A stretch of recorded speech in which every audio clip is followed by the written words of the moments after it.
night in the realm of the great white bear, and it's 50 degrees Celsius below zero.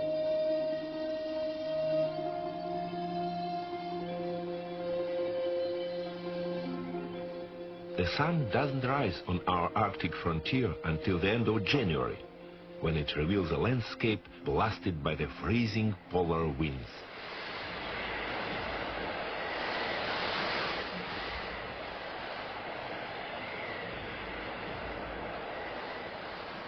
Shelter to braided she-bear has been beneath the snow since October.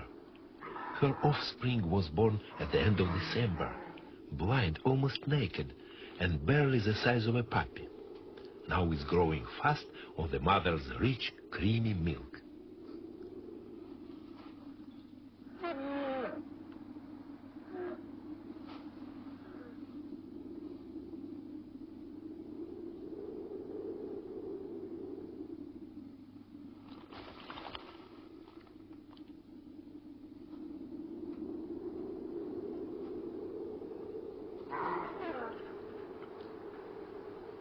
It will be several weeks before the cubs are strong enough to follow their mother out onto the sea ice to hunt seals.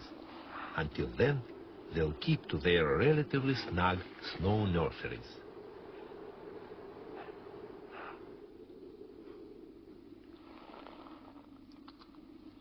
But polar bears are not the only animals to endure the Arctic winter.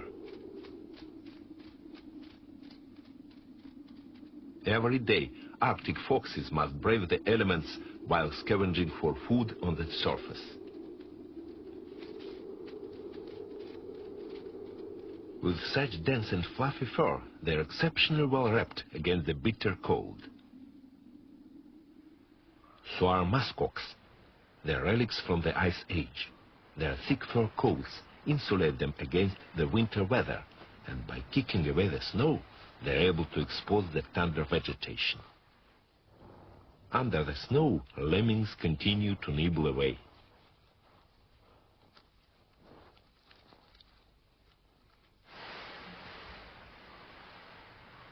As the hours of daylight lengthen, the polar bear cubs become stronger and spend more time out in the open.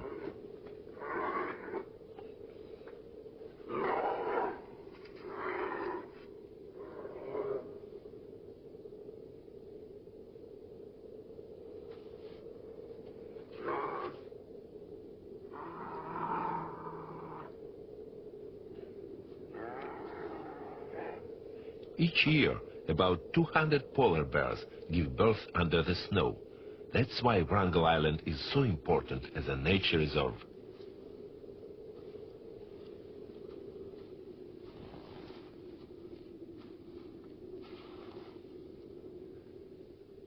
The muskox produce their calves in April.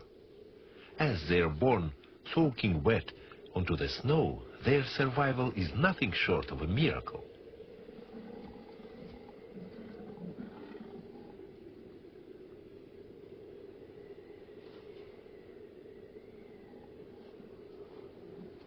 They take a little while to gather their strength before taking their first drink of warm, nourishing milk.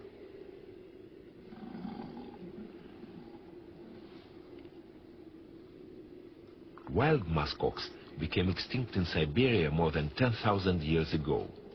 But in 1975, we reintroduced them from North America. On Wrangel Island, there are now over 100 of them living on the tundra. As the winter recedes, the bears leave home.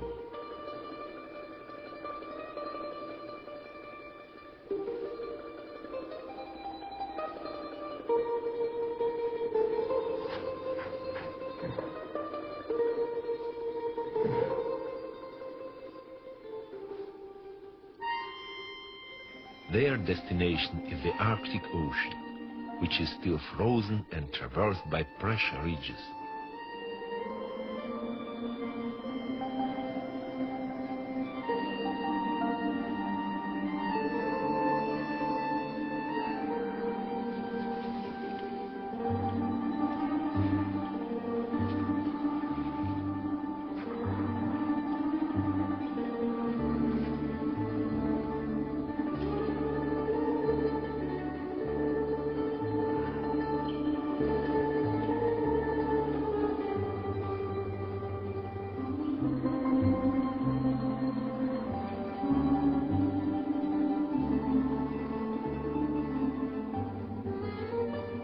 young bears will face many dangers, not least from males roaming the pack ice, who will kill cubs if they can.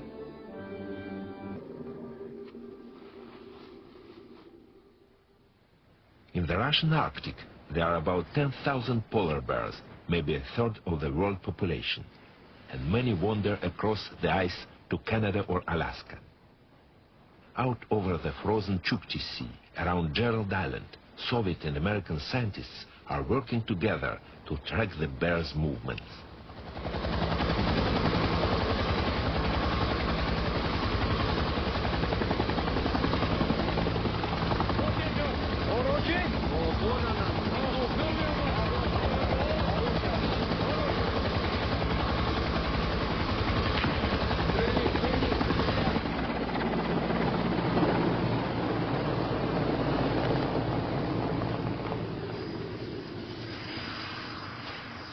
The dart injects a drug that renders the bear temporarily helpless. That's Nikita Ovsyannikov, a Russian expert on Arctic mammals. The cubs stay with their mother and are about to be weighed.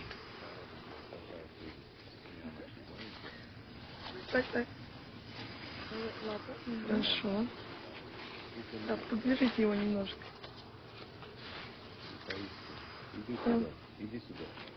Что-то около 12, да? The purpose of this operation is to fit the female with a radio transmitter, which sends signals directly to a satellite. We call them Sputniks.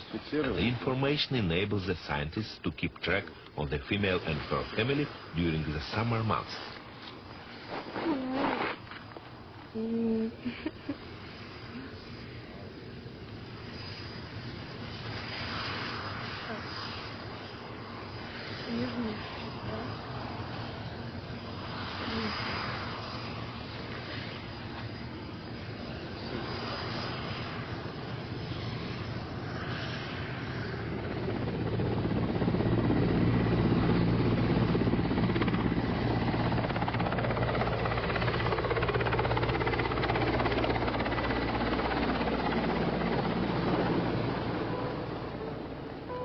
The she-bear will now support herself and her family by killing seals and walruses in the vast icy domain of the Arctic Ocean.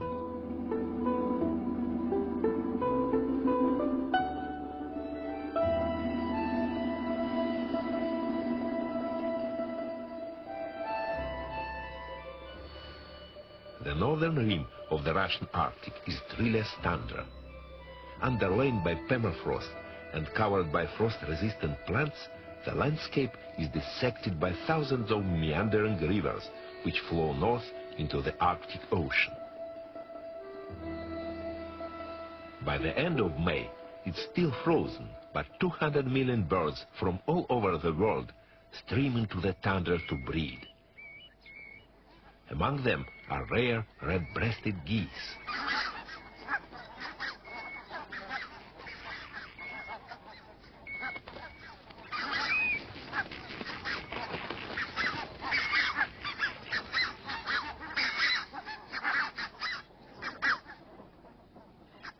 They've flown 2,500 miles across Russia from their wintering grounds around the Caspian and Black Seas to the Taimyr Peninsula in western Siberia. About 5,000 pairs nest here each year. They appear to court disaster by choosing very fierce neighbors, peregrine falcons. Within 30 meters of the falcon's nest, 10 pairs of geese have settled. There is one of the nests on the right. But this is no dangerous liaison. Foxes are the real enemy. Birds of prey rarely hunt close to their own nest. So the geese are not attacked. The geese benefit from the association because the aggressive falcons keep the marauding foxes at bay.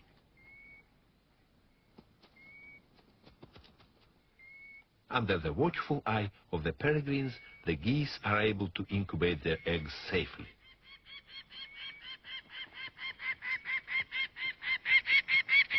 Further to the east, other special visitors arrive on the tundra. Ross's gulls.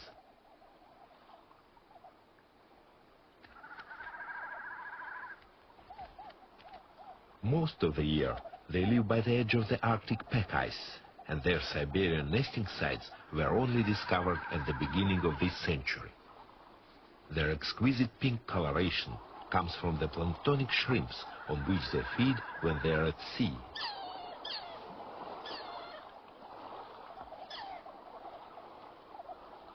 When they first arrive on the tundra, they eat frozen fish and crustaceans that are released from the ice as it melts.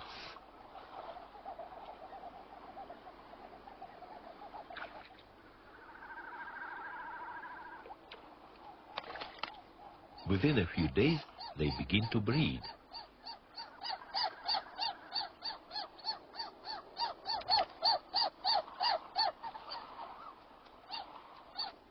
Courtship feeding by the cock not only cements the pair bond, but also provides the hen with a little extra nourishment for egg laying.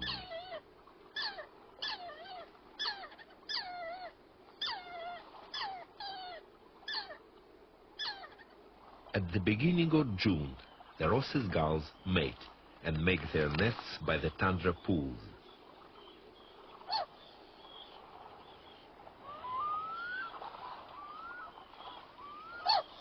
For neighbors, they have Arctic terns, which wintered in Antarctica, 10,000 miles away. Magnificent white-billed divers fly in from the northern Pacific. And phalaropes.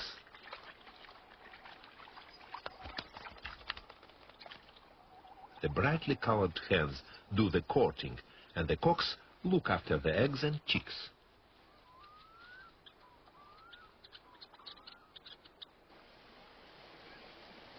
As winter loosens its grip, the Siberian rivers start to flow, and everything hurries to breed in the eternal daylight of the brief Arctic summer. On Wrangel Island, the snow geese mark the change of seasons.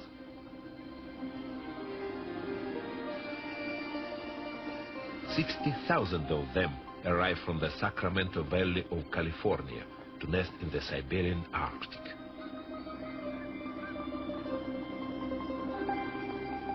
The influx of breeding geese is welcomed by the Arctic foxes.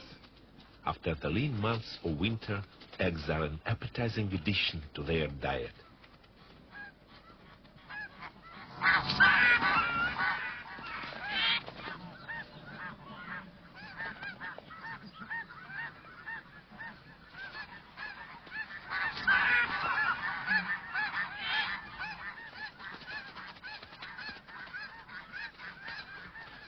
Lemmings are the fox's favorite food, but should these rodents be in short supply, the geese are raided more than usual.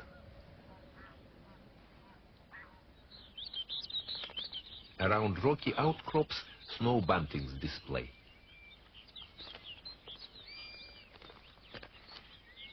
These circumpolar birds are the most northerly of the seed-eating buntings.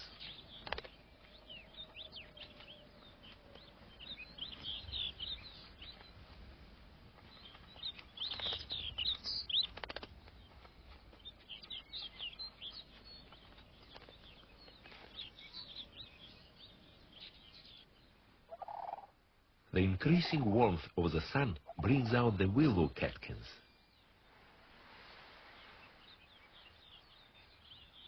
They're full of nourishment and taken by willow grouse, which survived the winter on a poor diet of twigs. Now there's good food full of protein.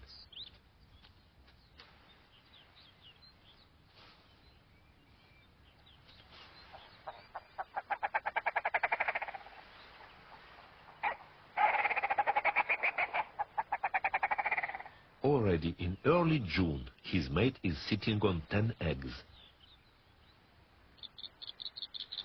Above her, the Arctic choristers are in full voice.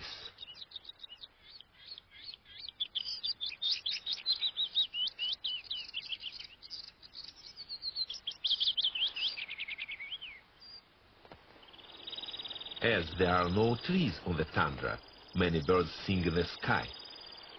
This is Temminck's stint. It's one of the smallest of waders, and has flown here from Southeast Asia. But not all birds have splendid voices. Some are designed to be seen from far off, like ruffs.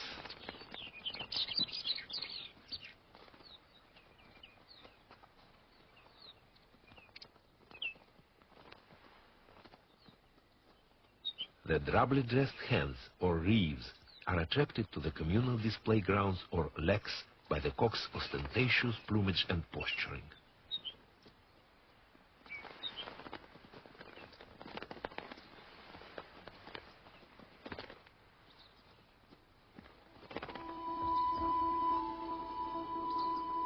In these latitudes, there are only two seasons. Winter gives way directly to summer. The mixing of warm and cold air creates banks of fog and cloudy skies, making the Arctic one of the most overcast regions in the world.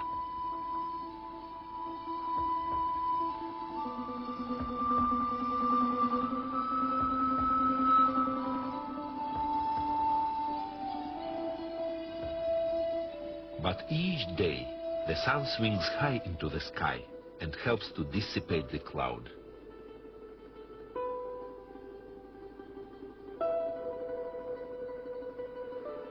The heat melts the last snow and ice of winter, but the permafrost prevents much of the water from draining away, which is so good for waders and wildfowl.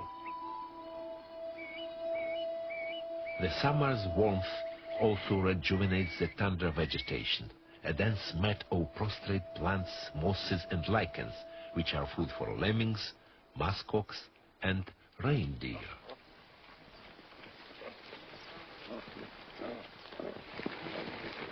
During the summer, reindeer migrate north across the tundra from the more sheltered forested regions in search of good grazing.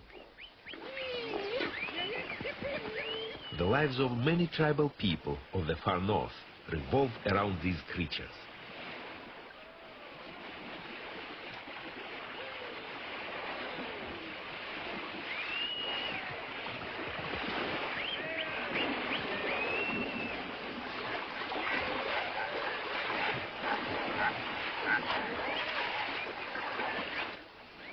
There are over 3 million reindeer in the Russian Arctic. That's 3/4 of the world population. Over 2 million of them are domesticated, like these. The feral reindeer possess the same nomadic lifestyle as their wild ancestors.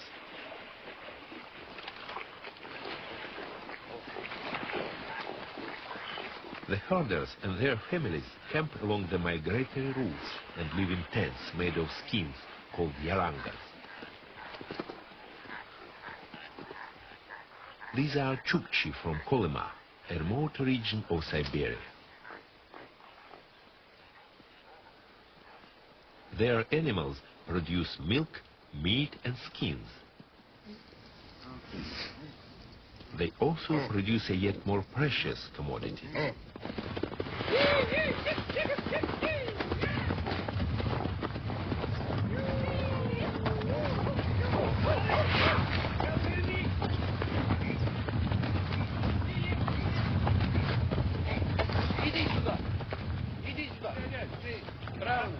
The Chukchi remove the newly growing antlers still covered in velvet. These are exported to Southeast Asia, where there is a profitable market for aphrodisiacs, both real and imaginary. The reindeer will grow new antlers next year.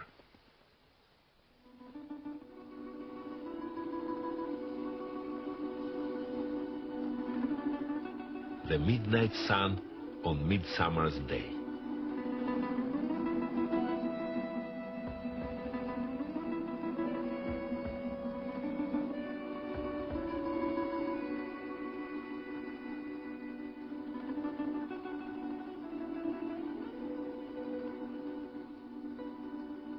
The ice still lingers on the Chukchi Sea. Despite the coolness, these northern waters are bountifully rich and support a wealth of wildlife. Huge seabird colonies are located around our northern coast. These cliffs on Wrangel Island are settled by thousands of guillemots and kittiwakes.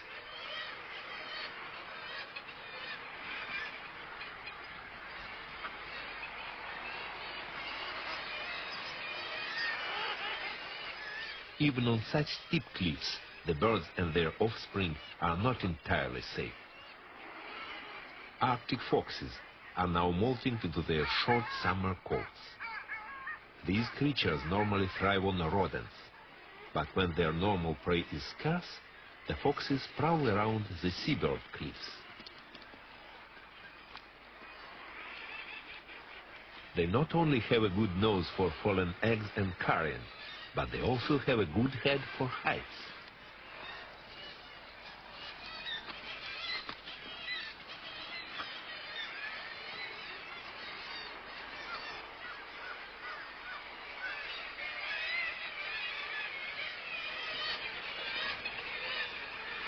Most of the nests are beyond the fox's reach.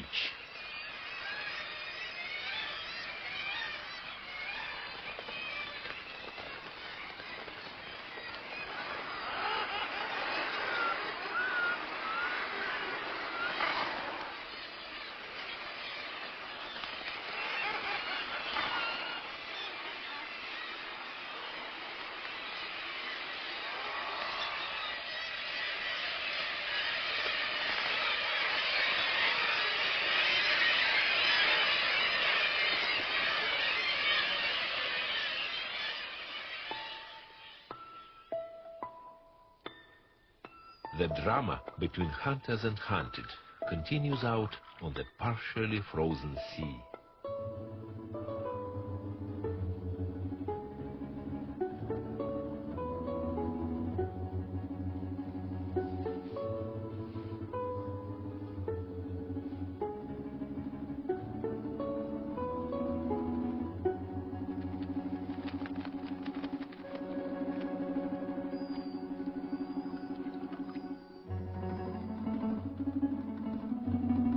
Accompanying their mothers, the young polar bears have had their first taste of seal flesh. They are developing a prodigious appetite and are putting on weight.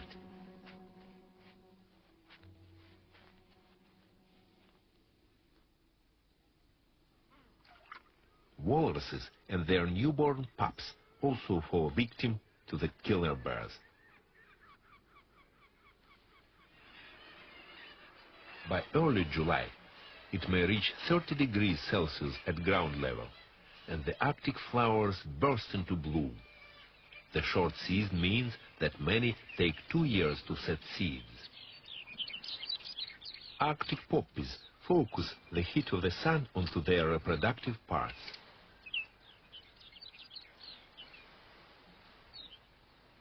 Mountain avens follow the sun around the sky.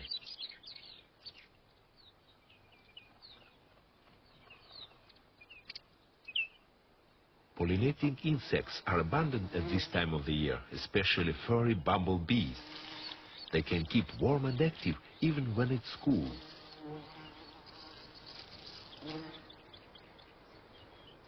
These insects are food for the thunderbirds. This is red-spotted bluethroat.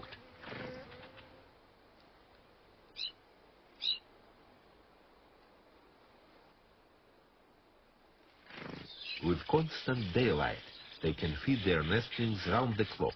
That's why so many birds travel to the Arctic to raise their families.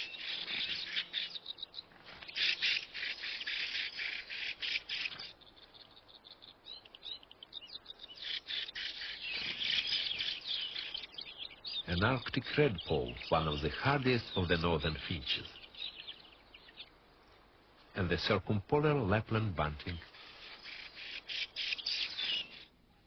Tucked beneath tussocks of grass, collared lemmings have their nests.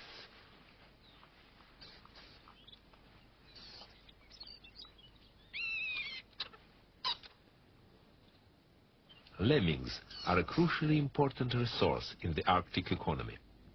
The numbers of these rodents determine the population levels of several predators, such as Arctic foxes and rough-legged buzzards.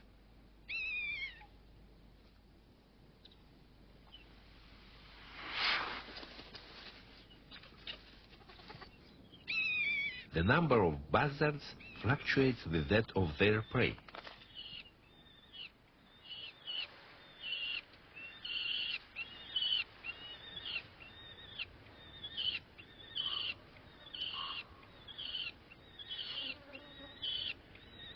Every 3 or 4 years, when the lemming numbers peak, the buzzards breed well. Each pair may then rear 7 or more young.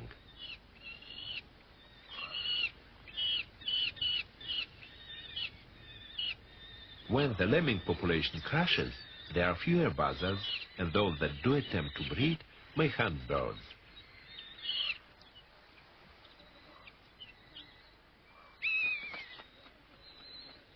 During the summer, a pair of buzzards needs over 1,000 rodents to rear its family, and this keeps both parents very busy.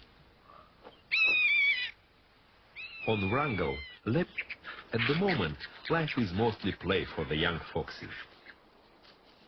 But a snow goose arouses the cub's hunting instinct.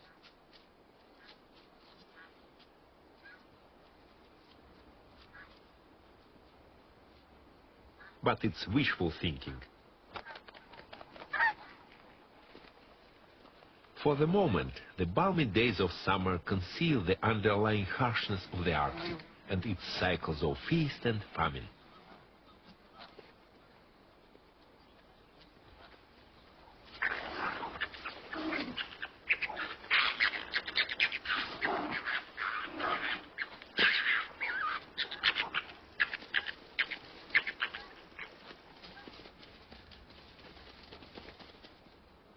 The vixen has searched unsuccessfully for lemmings. All she can offer her cubs is a dwindling supply of milk.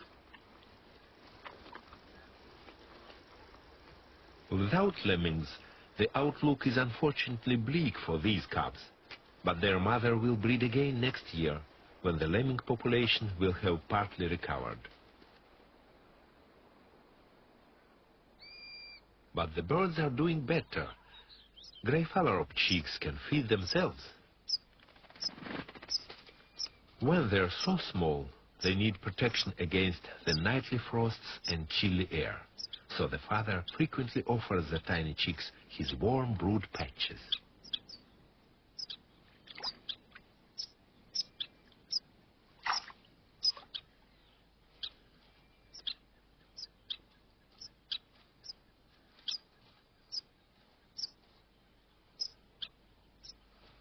After a minute or two, they are revived.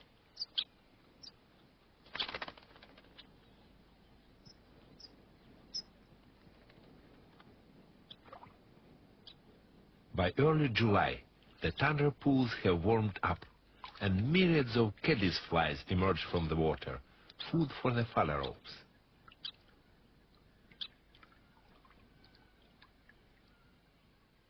Beneath the surface, the ponds seethe with brine shrimps and the immature stages of insects.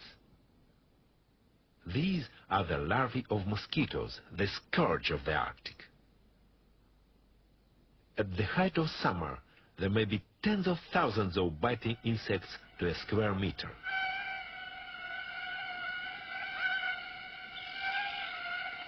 Ross's gulls gather where there is a mass emergence of midges.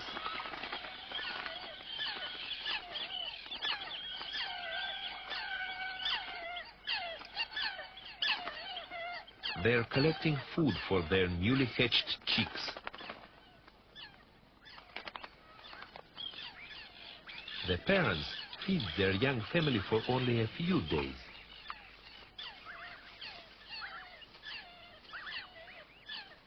Soon the young gulls are abandoned by their parents and will have to find their own food, providing they are not eaten themselves.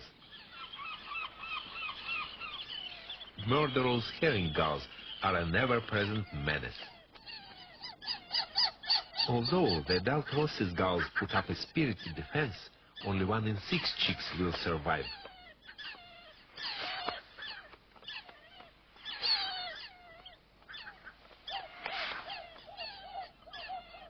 This time, the herring gull has been driven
The mother goose must now lead her goslings past the peregrine's nest. They are safe for the moment because the hen falcon is preoccupied with different prey.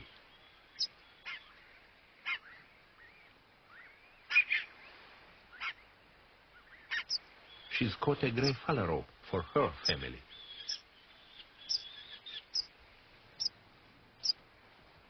The mother goose has discovered the gully and must encourage her family to descend the steep cliffs to the river below.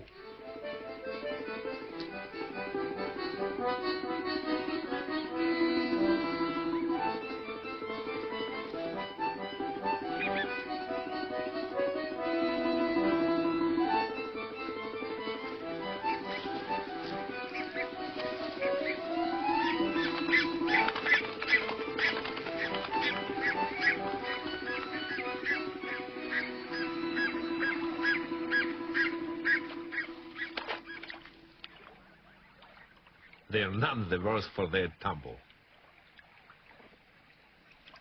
The future of these lovely rare geese may depend upon farmers in faraway lands.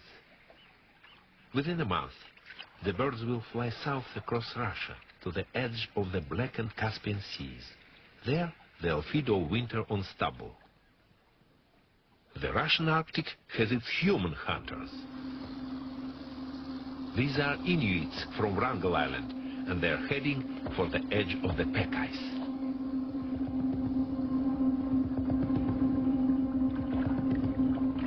A polar bear returning to land. It's in no danger.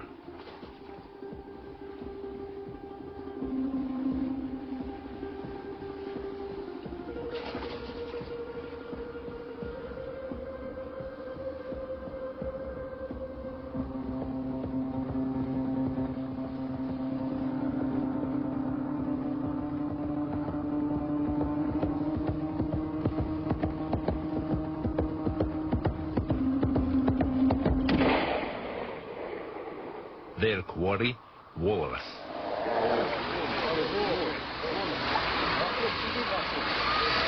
These native people are allowed to take a small quota of walruses each year for food and ivory.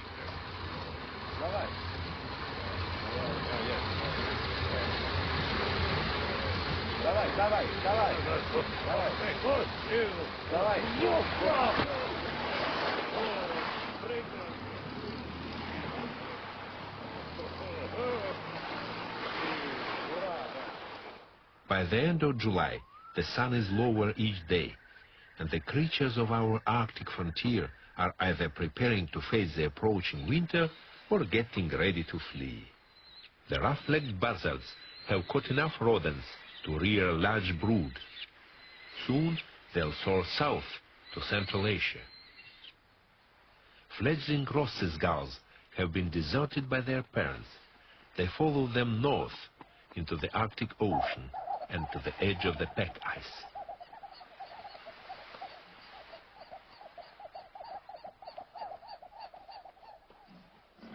Muskox are once again fat and have grown their warm winter coats.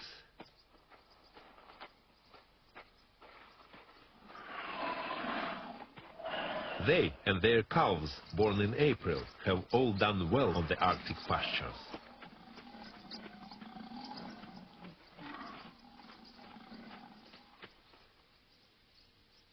By early August, the first signs of winter appear, firstly on the higher slopes, and the snow geese and their families become restless.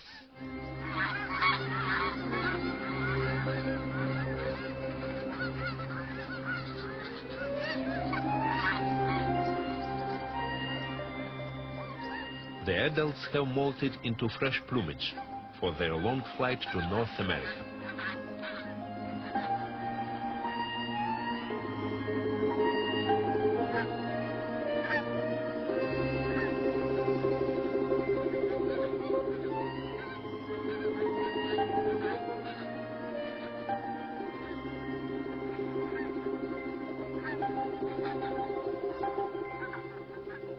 The sun now sets on the Arctic summer, and the hours of daylight begin to dwindle. This is when tens of thousands of walruses may gather for a few weeks on traditional beaching sites on Wrangel Island.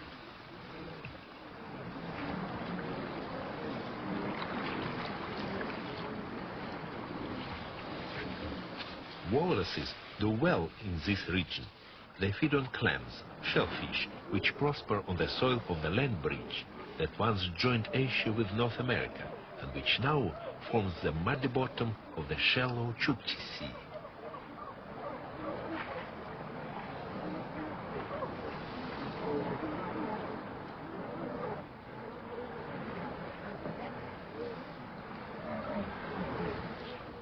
Many of these are females and their pups, which were born earlier this year on the pack ice.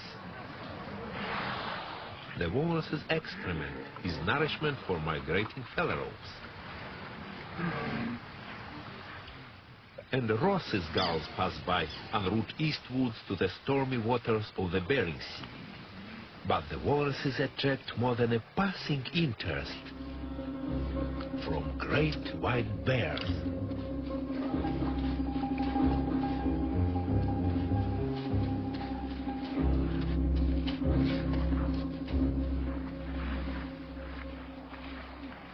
This must appear.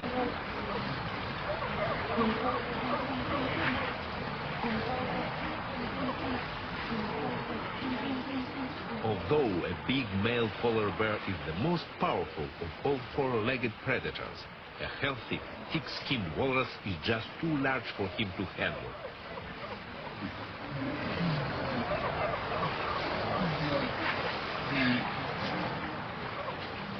With no sick or dying walruses, the bear's best chance is to locate a defenseless pup and drag it clear of the mass of heat.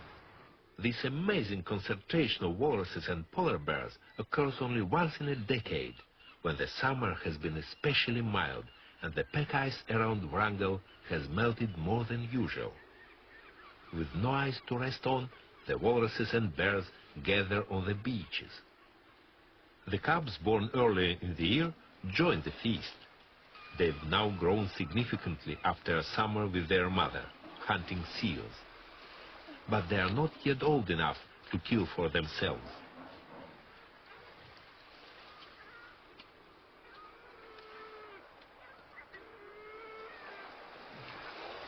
Here, at least, there are plenty of carcasses to scavenge.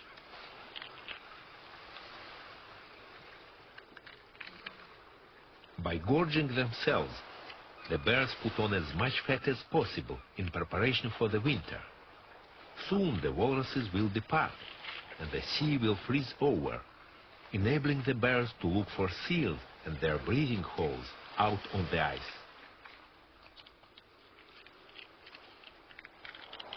However, while the walruses linger on the beaches, the killing continues, and the bears become ever more bloated.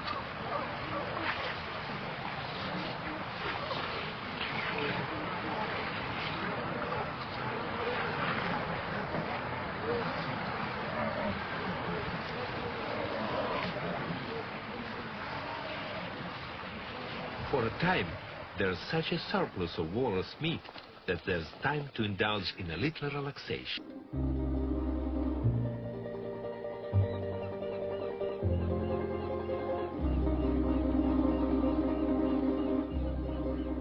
In October, the pregnant females head for the slopes, where they'll spend the next 5 months. They don't excavate dens, but wait to be covered up. Eventually, the north wind brings snow.